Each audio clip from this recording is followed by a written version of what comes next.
ఒక రోజున ఒక యవనుడు సరిగ్గా తెల్లవారుజామున 5:30 నుంచి 6 గంటల మధ్యలో సముద్ర తీరానికి వెళ్ళాడు.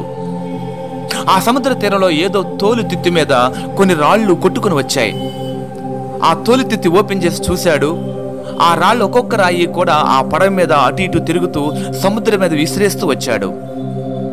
చివరిగా ఆ రాళ్ళని ఇంచుమించుగా విసిరివేయబడ్డాయి. చివరిగా లాస్ట్ ఒకే ఒక్క రాయి ఉంది. ఆ రాయి కూడా విసిరేస్తూ ఉండగా అప్పుడే సముద్రం మీద నుంచి పైకి వస్తున్నట్టు ఉన్నటువంటి సూర్య కిరణాల్లో నుంచి ఆ రాయి తళుక్కున మెరిసింది. ఏంటి రాయిలా మెరుస్తుంది అని అది సముద్రంలో పడవే కొన్నింటికి తీసుకుని వెళ్ళాడు. చివరికి పెద్దవాళ్ళకి చూపిస్తే, ఒరే అది రాయి కాదు, అది వజ్రం అన్నారు. వెంటనే ఆ పిల్లోడు సంతోషించి గంతులు వేస్తారని ఎదురు చూస్తున్నప్పుడు ఆ పిల్లోడు కుప్పకూలిపోయి గుండె బాదుకుంటూ గట్టిగా కేకలేస్తూ ఏడుస్తున్నాడు.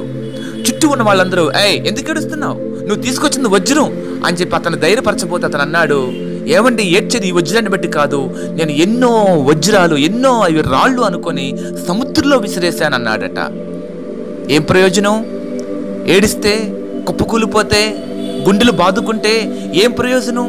అందుకే పెద్దలు అన్నారు కదా, జారిన మాట, విడిచిన బాణం, పోయిన అవకాశం నీ జీవితంలో మరెన్నటికీ రానే రావు.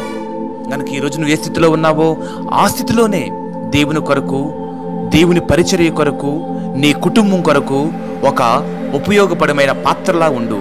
నీ జీవితాన్ని దేవుని చేతుల్లో పెట్టు. దుర్దినాలు రాకమునిపే, నీ జీవితంలో చీకటి కమ్మకమునిపే నేడే యేసుని యొద్దకు రా. ఆయన నీ చేతుల్లో పెట్టి, ప్రభువా నీ చేతిలో నన్ను ఉపయోగపడే పాత్రగా ఉంచు అని చెప్పి నీ జీవితాన్ని సమర్పించుకో. దేవుడు నిన్ను తన చేతుల్లో ఒక పాత్రగా వాడుకొనుగాక.